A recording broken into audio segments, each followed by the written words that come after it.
Friends, मैं फरीदा। आप देख रहे हैं समाज की खबरें हिंदी टीवी न्यूज। आइए देखते हैं आज की बड़ी खबरें। क्या आपका एनजीओ है और काम करने के लिए डोनेशन चाहिए, लेकिन 12 एटीजी सर्टिफिकेट नहीं होने की वजह से डोनेशन नहीं मिल पा रहा है? तो आप आरटीआई एसके के एजेंसी से संपर्क करें। आरटीआई एसके के एजेंसी से संपर्क करके 12 एटीजी सर्टिफिकेट बनवा सकते हैं। उठाएं फोन और लगाएं कॉल।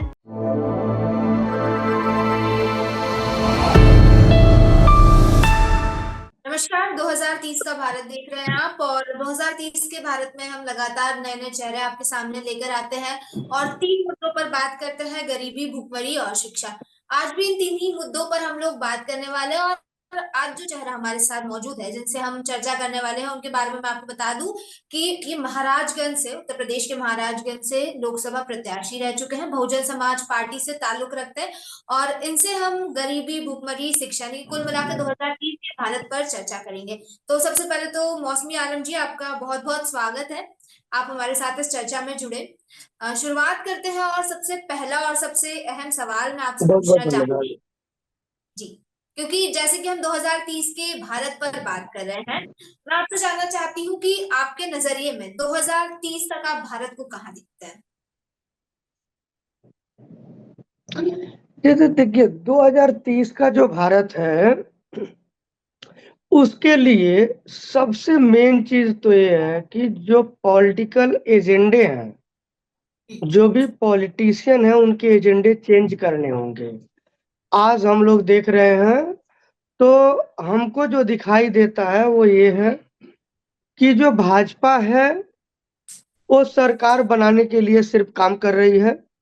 जो कांग्रेस गठबंधन है वो अपना अस्तित्व बचाने के लिए काम कर रही है। जो आप बोल रहे हैं कि भूखमरी, शिक्षा या बेरोजगारी, जितनी भी चीजें हैं, इसके ऊपर कोई भी पार्टियां ठोस तरीके से काम नहीं कर रही हैं।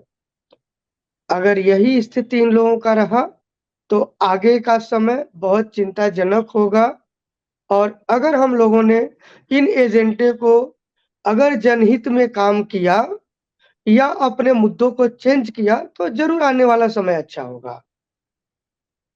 अभी तक क्या, मैं जैसे आपके अगर जिले की बात करूं, महाराजगंज की बात करूं, तो क्या स्थिति है वहां पर?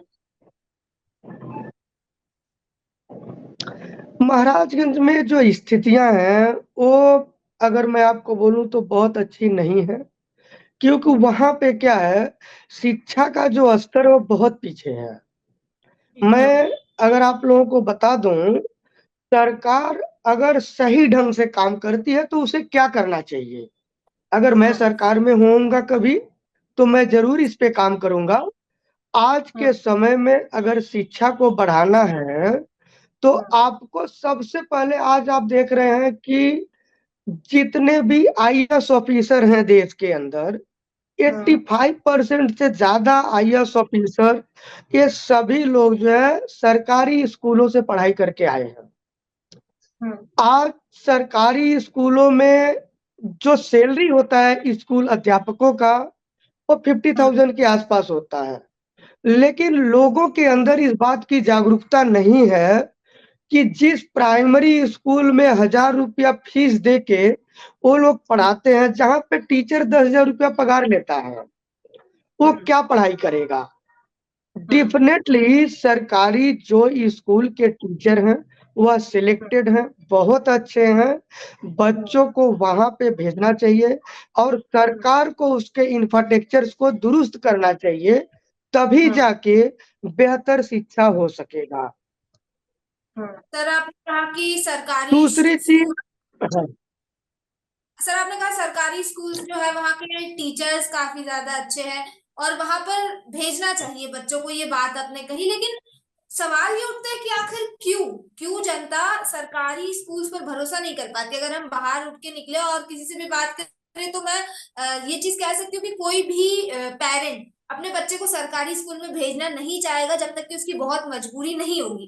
तो आखिर ऐसी क्या वजह है? क्योंकि एक सरकारी चीज में तो जनता का भरोसा और ज्यादा होना चाहिए, लेकिन उसके मैं बावजूद सरकारी चीजों पर भरोसा नहीं हो पा रहा है।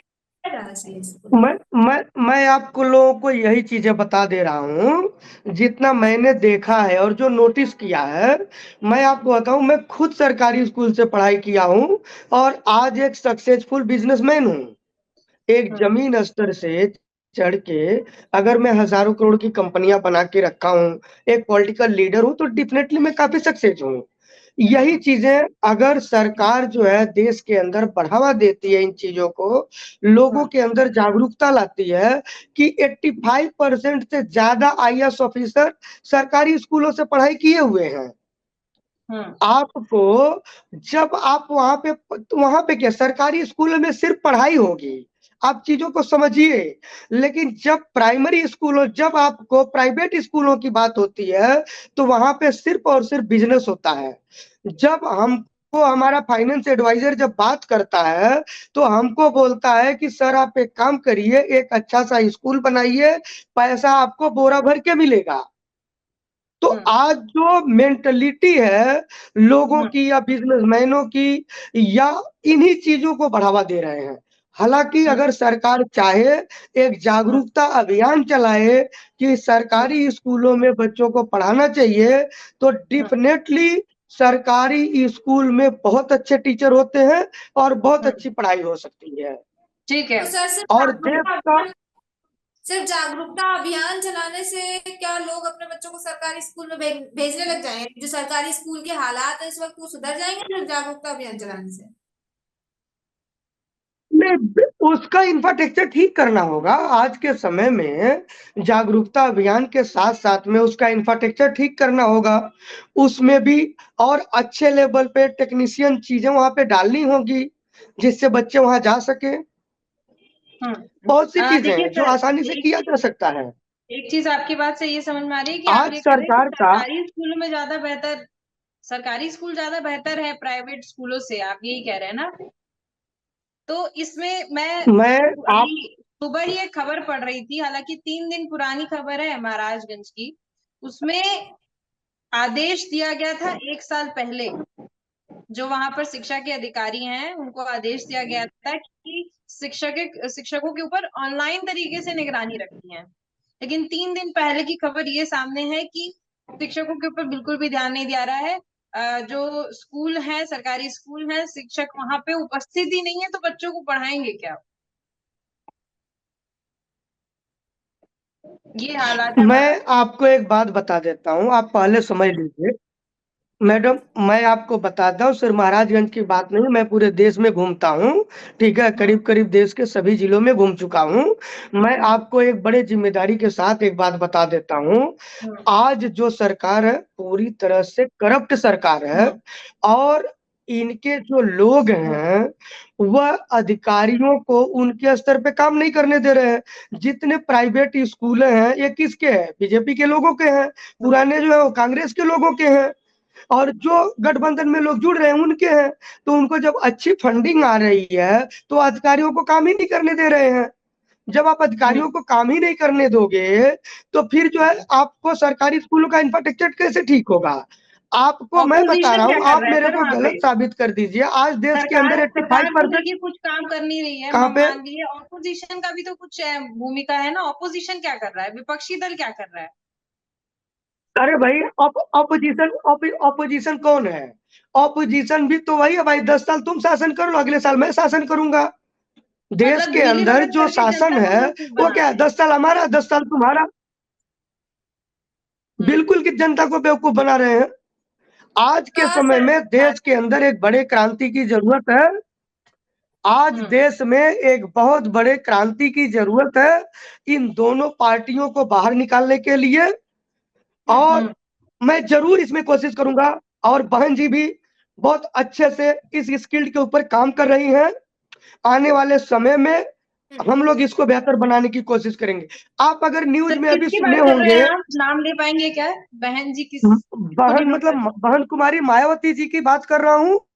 मैं बहुजन समाज मायावती जी पार्टी ने का। भी, सर देखिए बुरा मत मानिएगा, मायावती जी ने भी जब राज किया था उस वक्त के भी हालात आप बहुत बेहतरीन तरीके से जानते हैं। मैडम, मायावती जी अगर तो खुद आप मैं आपको बताता हूँ, आप मेरे स्टेटमेंट सुन लीजिए, जो चुनाव प्रचार के समय में मैंने इस्तेमाल किए हैं, मैं आपको बता देता हूँ, बहन कुमारी मायावती जी ने हर गांव में प्राइमरी स्कूलों को बढ़ावा दिया था।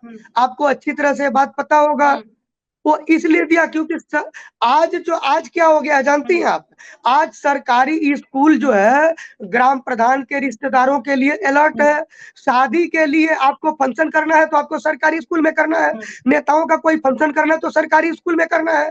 तो यह सभी चीजें, इसके लिए तो स्कूल नहीं बने थे। स्कूल तो बिल्कुल। शिक्षा के क्षेत्र को बढ़ावा देने के लिए बने थे। हम्म आज जो है बिल्कुल सर आज जो है, जो सच्चाई है जमीन की, आज आप लोग उसको दिखाइए।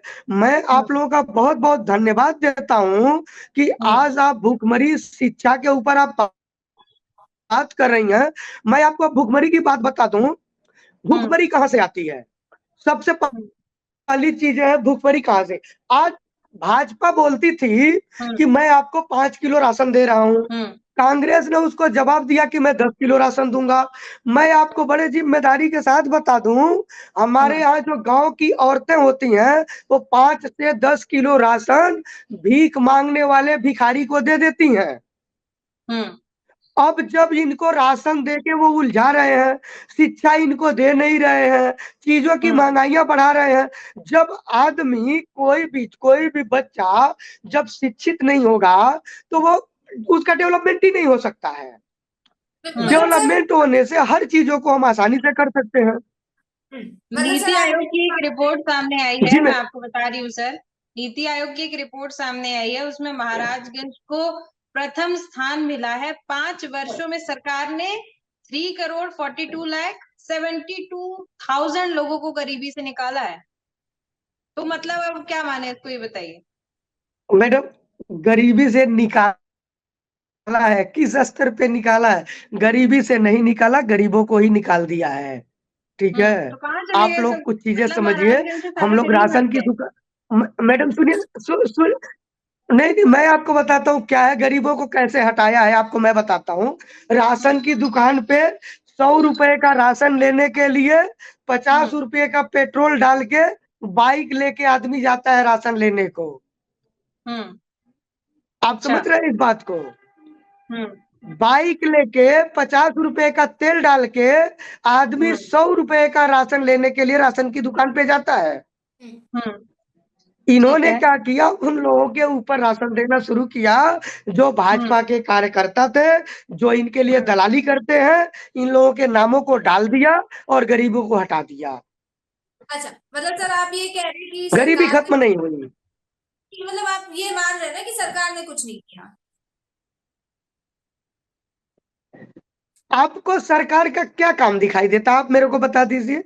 मुझे महंगाई के अलावा कुछ भी नहीं दिखता है। मतलब आप ये मान रहे हैं कि सरकार ने जनता के भले के लिए आज भी सरकार ने ना पक्ष ने ना विपक्ष ने, ये चीज आप कह रहे हैं ना, आपने ये कहा था कि कुछ ऑपोजिशन और जो सरकार ये, सत्ता में ये, बैठी दोनों मिलकर के काम कर रहे हैं 10 साल आप 10 साल में, है ना? ये चीज, ये आपके शब्द थे, मैं मतलब मानो इस चीज को, है ना? ऐसे ही है ना मैडम, ऐसे ही है बिल्कुल। आप आगे भी देखिए, अभी सरकार ज्यादा से ज्यादा 6 महीने के अंदर चेंज हो जाएगी। ठीक है सर, आपकी बात मान लेते हैं। अगर आपने कह रहे कि सरकार ने कुछ नहीं किया, ना सत्ताधारी पक्ष कुछ कर रहा है, ना विपक्ष कुछ कर रहा है, तो देखिए सरकार तो कुछ नहीं कर रही। ठीक है, अब ये बात मान लेते हैं। इतने साल हो गए, 75 साल हो गए आजादी को। आजादी के बाद से यही चीजें लगातार चली आ रही है। कोई भी सरकार आए, धरातल पर काम होते हुए दिखाई नहीं दे रहा। तो सरकार पर तो एक तरह से मुझे लगता है कि हमें आंख बंद करके डिपेंड रहना छोड़ देना चाहिए ना। फिर अगर सरकार कुछ नहीं कर रही है तो फिर आम जनता क्या कर रही है? अगर मैं आपसे पूछूं, जैसे आपने कहा कि आपका करोड़ों का बिजनेस है ना, करोड़ों की कंपनियां आपने खोल रखी है, मैं तो आपके द्वारा मैं आपको, आपने बताया कि आपके हाँ, द्वारा इस दिशा में मैं अब दिखाया भी गया। मैं हाँ, मैं आपको बता देता हूँ। मैं महाराजगंज के अंदर अभी 5.5 एकड़ जमीन लिया चुनाव हारने के दूसरे दिन। और उसके अंदर में मैन्युफैक्चरिंग यूनिट को, इंडस्ट्री को बैठाने के लिए मैंने उसका डॉक्यूमेंटेशन कर रहा हूँ। नवंबर के महीने में उसे चालू करूंगा। हमने बोला था 5 लाख लोगों को मैं रोजगार दूंगा, अगर मैं चुनाव जीतता हूं तो, और 50,000 लोगों को सरकारी नौकरी दूंगा। लेकिन वो नहीं हो पाया, मैं चुनाव हार गया। फिर भी तो जो लोग चुनाव मुझे वोट जीतेंगे दिए तो ही क्यों देंगे? चुनाव जीते बिना नहीं दे सकते हैं क्या आप? दूंगा, मैं जैसे उस दिशा में आपने काम कर कहा रहा हूँ। कि भारतीय जनता पार्टी या कोई भी ऑपोजिशन पार्टी जो है वो 5 किलो राशन दे रही है, 5,000 रुपए दे रही है, तो दूसरा वाला 10,000 रुपए दे रहा है। आप भी तो वही कर रहे हैं कि मैं जीतूंगा तो मैं इतनी नौकरियां दूंगा, बिना जीते देके। हाँ, तो बिना जीते दिया हूँ। आज के डेट में मेरे पास 2,000 से ज्यादा वर्कर काम करते हैं। आज के डेट वो में फैक्ट्री जो आप स्टैब्लिश कर रहे हैं उसकी 2000 बात कर रही हूँ। क्या चीज? तो सरकारी जो नौकरी आपने मेरे सिग्नेचर से तो होगा नहीं ना। सरकारी नौकरी तो मेरे साइन से नहीं होगा। मैं तो प्राइवेट हाँ। नौकरी ही दे सकता हूँ लोगों को। वो तो मैं दे रहा हूँ, इंडस्ट्री बैठा रहा हूँ, इंडस्ट्री के अंदर लोगों को कारोबार दूंगा। अभी वो दे मैं रहे तो वही करूंगा, वो मैं कर रहा हूँ। बिल्कुल ठीक है, वो चीजें सामने दिख रही हैं। लेकिन जब हम जैसे आपके जिले की बात कर रहे हैं, महाराजगंज जिले की बात कर रहे हैं, जैसे ही आप खुद जब आप पढ़ते होंगे, न्यूज अपडेट्स पढ़ते होंगे, तो आप महाराजगंज के बारे में अगर जानने की कोशिश करेंगे ना, तो उसमें साफ दिखा रहा है कि महाराजगंज आज की डेट में सबसे बेहतरीन बन चुका है। शिक्षा के क्षेत्र में, गरीबी के क्षेत्र में नीति आयोग की रिपोर्ट बता रही है। आप कह रहे हैं कि कुछ भी नहीं हो रहा है, तो यहाँ ये जनता सब तो असमंजस में फंसी ये आयोग किसका है? आयोग को मॉनिटरिंग कौन करता है? वही चीज, वही मैं कह रही हूँ कि नीति आयोग ये पे चलिए सभी आयोग, भरोसा कोई कर नहीं रहा है। आपको सुनिए ना मैडम, आप सुनिए ना। आप लोग यह बात बढ़िया से जानते हैं, जहाँ पे सीएम तक सेफ नहीं है, जिस देश के अंदर भ्रष्ट है, नो डाउट भ्रष्ट है, लेकिन अगर सीएम जेल में चला जाता है, सभी आयोग जो है सरकार इस्तेमाल कर रही है, तो नीति आयोग भी तो पूरी तरह से सरकार के कंट्रोल में है। वो सही काम कैसे कर सकती है? आप जमीन पे घूमिए, सुनिए, मैं आपको बताता हूँ। मैंने पूरे जिम्मेदारी के साथ जितने भी न्यूज दिए हैं, सभी वाइट्स के अंदर मैंने बताया है कि आप मेरे साथ घूम लीजिए। मेरी गाड़ी अगर आगे चलेगी तो पीछे की जो गाड़ियां हैं वो धुंध से दिखाई नहीं देती हैं। यह है रोड का वहां पे इंफ्रास्ट्रक्चर। हर साल जो है कम से कम हजारों एकड़ गेहूं की फसल जलती है महाराजगंज के अंदर। मैंने डीएम साहब को बोला कि गेहूं की फसल तैयार होने से पहले आप नहरों में पानी छोड़ दीजिए, मानसून ठंडा हो जाएगा। और अगर मानसून ठंडा नहीं भी हुआ, आग लग भी गया, तो उस पानी की मदद से गांव के लोग आग को बुझा लेंगे। लेकिन उन्होंने ऐसा नहीं किया। आज हजारों एकड़ खेतियां जल जा रही हैं। आप बोल रही हैं कि वहां पे सरकार ने काम किया है। अब बताए वो जो हमको, अब देखिए सामने जो नीति आयोग की रिपोर्ट से आंका जा रहा है उससे तो ये समझ में आ रहा है, लेकिन वास्तविक स्थिति जानना था, इसलिए हम आपसे जुड़े, आपसे जान रहे हैं। चलिए मान लीजिए कि आप चुनाव जीत गए, मायावती जी बहन की सरकार आ गई, उसके बाद महाराजगंज को कैसे बदलेंगे? क्योंकि अभी तो हालत बद से बदतर है, हर जगह महाराज हाहाकार सुन मचा लीजिए, हुआ है। मैं आपको बड़े जिम्मेदारी के साथ एक बात बता देता हूँ। महाराजगंज डिस्ट्रिक्ट बनने के बाद वहां पे आपको पता है मुख्यालय नहीं था। बहन जी की सरकार, बहन जी की जब सरकार बनी, हमारे यहाँ पे एक भी एमएलए उनका नहीं था, एक भी एमपी उनका नहीं था। कभी भी बसपा का एमपी आज तक नहीं हुआ महाराजगंज में। जो महाराजगंज के अंदर में अगर बहन कुमारी मायावती जी के विकास कामों को अगर हटा दिया जाए, तो 5 भी ऐसे बिल्डिंग नहीं है जो किसी दूसरी सरकार ने किया हो। यह महाराजगंज की स्थिति है। अभी शिक्षा के क्षेत्र की अगर आप बात करेंगी, तो बहन कुमारी मायावती जी की सरकार में आप लोगों ने देखा होगा, उर्दू अरबी जो यूनिवर्सिटी है लखनऊ के अंदर, वो बहन कुमारी मायावती जी ने बनाया था। उनके सरकार में हाँ, ये लखनऊ में जो है बहन कुमारी मायावती जी ने बनवाया है। ठीक है। इसके बाद मैं आपको बता देता हूँ, आपको नहीं लगता सर कि समुदाय स्पेसिफिक पार्टी चली जाती है? नहीं ऐसा नहीं है। एक देखिए पर्टिकुलर समुदाय आपको पर नहीं, फोकस कर लेना। आपको मैं बताता हूँ। बहुजन हाँ, समाज पार्टी का जो नारा है, सर्वजन हिताय सर्वजन सुखाय, और इसके ऊपर पार्टी ने काम किया है। आज तक जितने टिकट दिए एमएलए एमपी या किसी के लिए, सभी के लिए दिया है। इसके अलावा जब सरकार बनी तो मिनिस्ट्री में भी सबको इन्वॉल्व किया है। कोई भी ऐसा धर्म और जात का आदमी नहीं है जो इस पार्टी में नहीं होता था, भाजपा की तरह।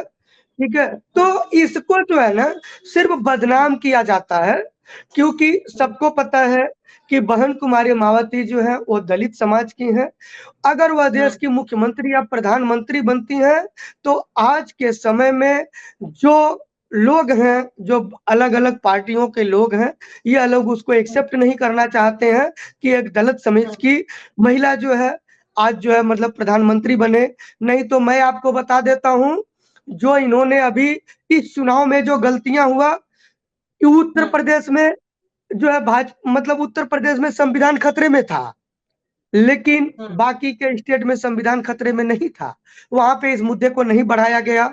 संविधान खतरे में होने की बात सुन के दलित और मुस्लिम डरता है, और उस डर का इन्होंने फायदा उठाया। बहन कुमारी मायावती जी को इसका खामियाजा भुगतना पड़ा। हम लोगों ने बहुत मेहनत किया, लेकिन उस मेहनत के साथ-साथ में संविधान के खतरे का जो डर था लोगों के अंदर, उसको निकाल नहीं पाए। लेकिन आज वह सभी वोटर इस बात से पछता रहे हैं कि उनसे गलती हुई है। आगे चल के वो सभी लोग हमारे साथ हैं। आगे हम लोग 2027 में बहुत अच्छा करेंगे। आज आप देख रही होंगी, कल कल परसों का एक मोदी जी का एक ये था, माननीय प्रधानमंत्री जी ने बताया कि अगर स्टाफ टाइम पे ड्यूटी नहीं आता है तो उसका आधा हाजिरी लगाया जाएगा। तो आपने भी कुछ न्यूज़ नहीं हो देखा रहा है सर रहेगा। वहाँ पे। नहीं सुन तो भी तो कुछ लीजिए, नहीं हो रहा है। मैडम सुन तो लीजिए, पूरी बात तो सुन लीजिए। आधा हाजिरी देने की बात उन्होंने किया, लेकिन आपको पता होगा जब बहन कुमारी मायावती जी की सरकार थी, आपका पूरे स्टेट के अंदर 10 बजे की ड्यूटी है तो ऑफिसर जो है 9:30 बजे गेट पे खड़ा मिलता था। ये था बहन कुमारी मायावती जी का सरकार चलाने का तरीका। अच्छा, तो आप समझिए। चलिए आप मायावती जी की बहुत तारीफ कर रहे हैं। मैं एक चीज आपसे जानना चाह रही हूँ कि बहुत पढ़ी लिखी हैं, आपने तारीफ की, बहुत अच्छा काम भी करती हैं, तो भी भाषण देते वक्त तो पढ़कर भाषण देती हैं, इसके पीछे की क्या वजह है? देखिए क्या होता है, उनका जो भाषण है, स्पीच देना, लिख के बोलना, दरअसल क्या होता है कि बहुत से लोग ऐसे होते हैं जो बात करते-करते थोड़ी-सी बातें इधर-उधर जाती है और लाइन अप नहीं हो पाता है। तो बहन कुमारी मायावती जी की सोच एकदम क्लियर है कि जो हमारा संदेश लोगों के पास जावे, वह पूरी तरह से निरीक्षण करके ही जावे, कोई गलती न हो। उन्होंने डॉक्यूमेंटेशन को बहुत ज़्यादा प्रायोरिटी दिया हुआ है शुरू से लेके आज तक, और इसीलिए वह जो डॉक्यूमेंटेशन पे भरोसा करती हैं और वह देखकर बोलती हैं। सर आप चुनाव लड़े थे ना इस बार, हुँ, हुँ, तो हार गए, हाँ। तो जीत क्यों नहीं पाए सर? काम किए होते तो जीत जाते। मैडम काम आदमी कैसे करेगा? आप पहले समझ लीजिए, मेरे यहाँ पे काम काम करने के लिए कैसे तो पहले करेंगे? मुझे, मैं आपको बता रहा हूँ ना, मुझे महाराजगंज जिले में काम करने के लिए तो पहले मुझे कमाना पड़ेगा ना, और कमाने के लिए महाराजगंज में इंडस्ट्री नहीं है।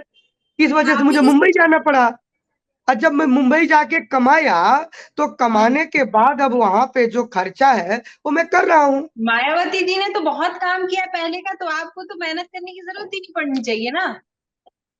आपको बताए ना, लोग गुमराह हो जाते हैं ना, जनता जो है गुमराह होती है, उनको आसानी से लोग गुमराह कर लेते और हैं। गुमराह कौन करता है सर? जो चोर बदमाश लोग हैं वही लोग करेंगे। गुमराह पार्टियां आपको ही अच्छी तरह से करती हैं। पता होगा, ईमानदार आदमी कभी किसी को गुमराह नहीं करता। आप बढ़िया से बात को समझ लीजिए, आप कह साइकोलॉजिकल चीजें हैं। आप कह रहे जनता गुमराह हो जाती है। इस बार उत्तर प्रदेश का जो लोकसभा चुनाव का नतीजा आया है उसमें साफ समझ आ रहा है कि जनता को गुमराह किया गया है या नहीं। ऐसे कैसे आप कह रहे हैं जनता गुमराह हो जाती है? नहीं, गुमराह तो हुई है, पूरी जनता जो है गुमराह हुई है। कैसे गुमराह आपको संविधान संविधान का डर दिखाया गया, जबकि जो पार्टी संविधान की डर दिखा रही है, आपको अच्छी तरह से पता होगा कि कम से कम करीब करीब 100 100 टाइप ऑफ जो है ना संविधान में छेड़छाड़ कांग्रेस सरकार में 70 साल में किया गया है, जबकि भाजपा के सरकार में 10 बार छेड़छाड़ किया गया है, फिर भी संविधान का खतरा दिखा रहे हैं वो लोग। वो ठीक है तो सर, आप चलिए अब बताइए। मैं मान ली कांग्रेस पार्टी खराब है, भारतीय जनता पार्टी खराब है। मैं एक चीज आपसे जानना चाहूंगी, आज की डेट में अगर बहुजन समाजवादी पार्टी को पूरा देश संभालने का जिम्मा मिल जाए तो क्या आपको लगता है कि आपकी पार्टी पूरा देश संभाल पाएगी? क्या उस लेवल पे मैं पहुंच चुकी है कि पूरा देश संभाल मैं, पाएगी, और भी मैं, पार्टियां काम नहीं कर पा रही हैं उससे भी अच्छा आप काम करके दिखाएंगे? मैं आपको 100% पूरी जिम्मेदारी के साथ और पुरानी सरकार चलाने के नतीजों को सामने रखकर आपको बता सकता हूं कि बहन कुमारी मायावती जी से बेहतर सरकार चलाने के लिए हिंदुस्तान में कोई लीडर है ही नहीं। सर सभी पार्टी के नेता यही बोलते हैं। देखिए आप मैडम आपने पार्टी के देखा नेता होगा, हैं तो ऐसे मैडम उनकी तारीफ कर रहे मैडम हैं। आपने आपने 2007 के बाद से जो बसपा की सरकार जब रही है तो आपने देखा होगा कि किस तरह का गवर्नेंस था देश के अंदर, स्टेट के अंदर।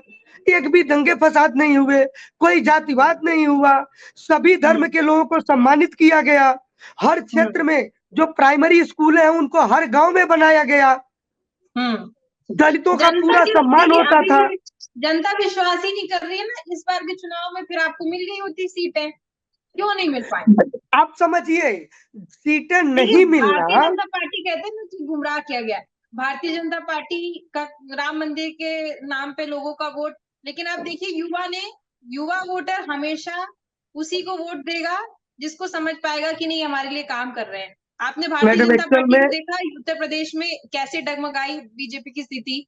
मैं ये कह रही हूँ कि जनता को कोई गुमराह नहीं कर सकता। अगर जनता को विश्वास हो गया कि हमारे लिए मायावती जी ऐसा कर सकती हैं तो मायावती जी को पहले कुछ करके दिखाना होगा। जैसा आप कह रहे हैं कि उनके और कितना शासनकाल में बहुत सी आप चीजें बताइए हुई हैं, मुझे, तो और कितना दिखाने की जरूरत है? 4 बार बस क्यों सीएम नहीं रही जनता है, ने चुना? जनता 4 ने क्यों बार नहीं सीएम। चुना फिर? जनता जो है, जनता अगर नहीं चुनी है तो उसमें जो है ये चोर बदमाश लोग जो है, इन लोगों ने उनका मिसयूज किया, उनको गुमराह किया। आप समझिए ना चीजों को। संविधान का खतरा है क्या? आप जो पढ़ी लिखी हैं, आप संविधान को जानती हैं। संविधान बदला जा सकता है क्या देश का? पूरी क्रांति संविधान आ क्यों जाएगी देश के बदलेंगे? अंदर।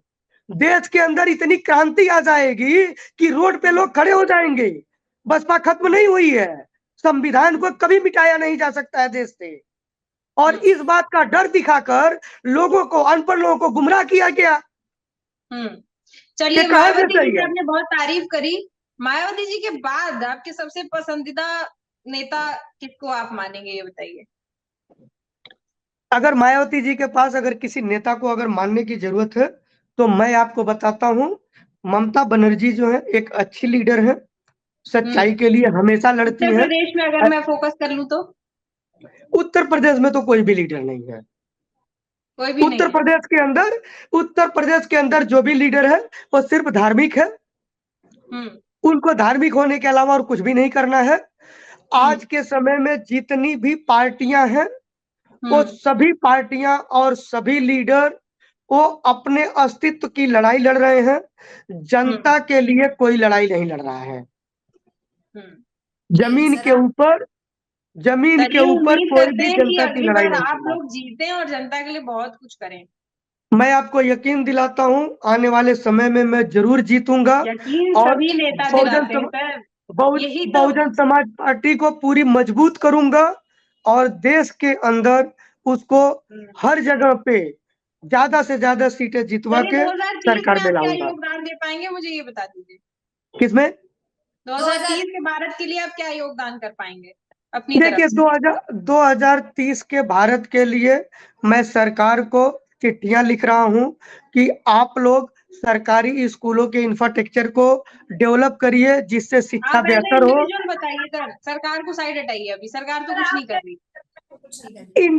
इंडिविजुअल जो है आप समझ लीजिए, मैं एक इंडस्ट्रियलिस्ट हूं, मैं इंडस्ट्री को बढ़ावा दूंगा और इसके अलावा जो मेरे पार्टी के लोग हैं या जितने भी हैं उनकी सदस्यता बढ़ाई जाएगी, उसके ऊपर काम किया जाएगा। इनके लिए अलग से अभी लीगल एडवाइजर रखे जाएंगे, सरकारी अनुदान। पार्टी के लोग के बारे में नहीं जानना चाह रहे, हम आम जनता के बारे में जानना चाह रहे हैं। आम जनता के लिए आप क्या करेंगे? मैं आपको तो बताया, मैं जनता के लिए जो है, मैं कल्चरल चीजें भी करता हूँ, मैं मूवी बनाता हूँ, तो सर एक मिनट कहूंगी, थोड़ा सा अपना कैमरा ठीक कर लीजिए, आपका क्या आधा फेस आ रहा है फ्रेम में। जी अपने मैडम क्षेत्र को बताइए। clear करवा लीजिए। ठीक है, हाँ, हो गया अब अभी। बोलिए, बात पूरी कीजिए। देखिए, आपको मैं बता देता हूँ, हमारा जो ज़िम्मेदारी जनता के लिए है, वो वही है कि ज़्यादा से ज़्यादा मैं एम्प्लॉयमेंट को बढ़ावा दूँ, लोगों ठीक को है। रोज़गार मिले, जिससे लोगों को रोज़गार मिले, और शिक्षा के क्षेत्र में मेरा एक फाउंडेशन है, मासमे फाउंडेशन, जो हायर एजुकेशन के लिए फंडिंग करता है। एक्सीडेंटल मेडिकल प्रॉब्लम्स के लिए मैं कुछ हॉस्पिटल्स के साथ बात कर रहा हूँ कि अगर कोई भी हॉस्पिटल है, उन जो एक्सीडेंट हो रहे हैं, उनको इमीडिएट बेसिस पे उनका इलाज किया जाए। अगर वह तुरंत पैसे नहीं देता है, तो उसके लिए मेरे फाउंडेशन का चेक बैंकों के पास होगा। बिटवीन 7 डेज़ पेमेंट नहीं मिलने से वो मुझसे रिकवर कर सकते हैं। मैं इसके ऊपर भी काम कर रहा हूँ, क्योंकि एक्सीडेंट एक्सीडेंट एक ऐसी चीज़ है, एक-एक मिनट का जो समय महत्वपूर्ण होता है आदमी का जान बचाने के लिए। बिल्कुल ठीक है, तो मैं मतलब इस हम तरह का आपकी भी तरफ से सोशल ये वर्क में उम्मीद काम कर करें रहा कि हूँ। आप जो बेरोजगारी है उसको खत्म करने में आपका 2030 में ये बहुत बड़ा योगदान रहेगा, यह मान के चलते हैं। जी, बिल्कुल मैडम, ज़रूर होगा। मैं आपको यकीन दिलाता हूँ, 2030 तक कम से कम 50,000 के आस-पास वर्कर हमारे साथ होंगे। चलिए, बहुत ये बढ़िया सर, बहुत बढ़िया, बहुत-बहुत धन्यवाद सर हमारे साथ जुड़ने के लिए। बहुत बहुत धन्यवाद जी सर मैडम, आपका। 2030 में धन्य आपने यकीन दिलाया, 2027 में आपने कहा है कि आप जरूर जीतेंगे, ऐसा आपने यकीन दिलाया, तो 2030 में आप 2027 में मैडम मैं नहीं जीतूँगा, कि मैं चुनाव नहीं लड़ूँगा। आप समझ लीजिए, पार्टी ज़रूर जीतेगी, और हाँ, पार्टी को जिताने के लिए मेरा जितना योगदान की ज़रूरत है, मैं ज़रूर करूँगा। चलिए बिल्कुल ठीक है। सर, फिर जुड़ेंगे हम, फिर आपसे चर्चा की जाएगी 2030 में, और जैसा आपने कहा है कि आप ये योगदान देंगे, तो आपसे बात की जाएगी उस वक्त। अभी आपका बहुत बहुत धन्यवाद, आप हमारे साथ जुड़े और तमाम चर्चा की आपने। धन्यवाद सर। धन्यवाद सर, धन्यवाद। तो जिस तरह से आपने देखा, मोहम्मद मौसमी आलम जी हमारे साथ जुड़े थे महाराजगंज उत्तर प्रदेश से, कई सारी बातें की, और हालांकि उनके द्वारा कहा गया है कि 2030 तक इंडस्ट्रियलाइजेशन के क्षेत्र में और बेरोजगारी दूर करने के क्षेत्र में वो कई सारे कार्य करेंगे। तो 2030 में उनसे फिर मुलाकात होगी और उनसे बात होगी, और हम फिर लौटेंगे आपके सामने ऐसे ही कुछ नए चेहरे लेकर, और उनसे भी इन्हीं मुद्दों पर बात होगी कि आखिर 2030 में देश की स्थिति क्या होगी, और जो खुशहाल देश है, जो 2030 के भारत का सपना है, वो कैसे साकार होगा।